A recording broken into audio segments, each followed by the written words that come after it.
channel Medics Test. I am Dr. Kirti. I work for Hemato-Oncology department as a clinical pharmacist in Sparsh Hospital. So today we will be discussing about biosafety cabinet. What is the purpose of biosafety cabinet and why we should use it? So basically biosafety cabinet is used to dilute medicines which are hazardous drug material such as chemotherapy agents specifically. So what are chemotherapy agents? You know, they are used in cancer treatment, which is for chemotherapy, right? So the biosafety cabinet is used to load those medications and deliver it to the patients. So there are other names of biosafety cabinet, laminar hood and as well as chemotherapy hood. So in biosafety cabinet itself, there are again two types of airflows available, which is vertical airflow and horizontal airflow. We should never use a horizontal airflow because there will be no disinfection of the equipment that we are using inside the biosafety cabinet. So we should always use a laminar airflow, which is giving the fresh amount of air into the equipment that we are using inside the laminar hood. For example, like NS, syringe, glove, mask or whatever we are using. We are getting those. Then types of biosafety cabinet. What are the types are? Type 1, type 2A, type 2B. So what's type 1 and 2? Basically these are used in cases of microbiology and blood bank units.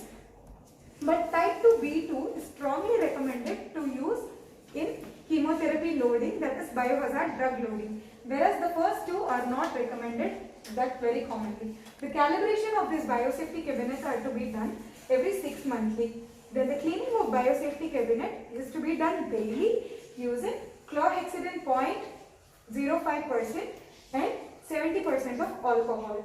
So how to do the cleaning? You have to take a soft gauze pad. Gauze pad is something with the gauze as well as the cotton pad inside. So you have to spray the chlorhexidine onto it and clean the surface of the inner biosafety cabinet as well as the outer cabinet with this. Once it is dried up, then use 70% of alcohol solution and spray it onto the gauze pad again and clean it on the inner and outer both the surfaces. Okay, next, how we have to use personal protective equipment to protect ourselves to not get exposed to chemotherapy agents. So we have to use a full sleeve gown till your wrist and you have to always be bare below elbows and Crocs to protect your feet. Then hair cap, mask which is N95 which is more preferable and double gloves of your size you have to use, which is a sterile glove specifically, not to be used unsterile gloves.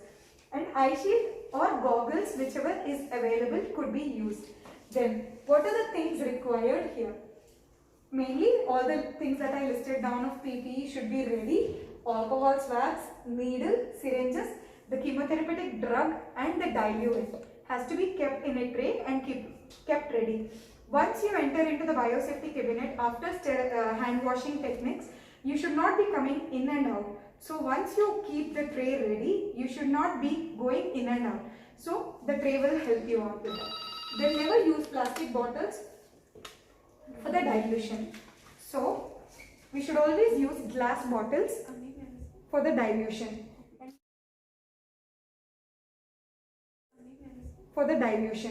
And never use plastic bottles of these kind which contains PVC. Whenever we are diluting in this, the chemotherapy leaches out the plastic and it enters into the patient body during infusion.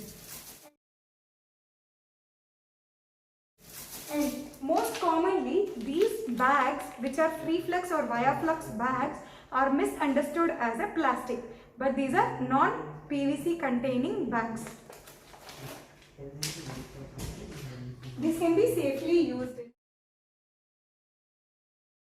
in our chemotherapy preparation. And preparation. The hand washing should be followed with proper techniques, that is according to WHO, the seven steps of hand washing should be followed and bare below elbows I have already mentioned, and prepare all the required PPE, like in the things needed we already read about it. Then what is the BSE that we have to keep ready? In the BSE, you have to turn on the BSE 1 hour before starting any chemotherapy procedures. Okay? What all you should on? You have to keep the blower and UV light on. But whenever you are working there, UV light should always be kept off because the UV light can usually affect the skin and as well as eyes. So the blower will be on along with the fluorescent light, which will be helping in the dilution. You will be able to view properly. Okay, then we will explain you further in the demonstration about how to load the chemotherapy. And this one, you should always double check the doses that are calculated of the chemotherapy. Reason being, there is a formula that we use which is called as body surface area calculation. So this formula is used with the help of height and weight. So whenever the nurses are checking height and weight, which is very much required because all the chemotherapy drug doses depends upon the height and weight that you are checking. So it should always be double checked. So the formula is height into weight divided by 3600. Usually, for example, some drugs like daunorubicin or doxorubicin, which will be 25 mg per m square or 30 mg per m square.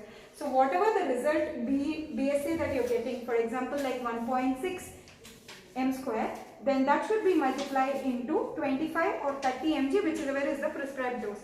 So whatever is the resulting dose, that should be given to the patient accordingly. Okay.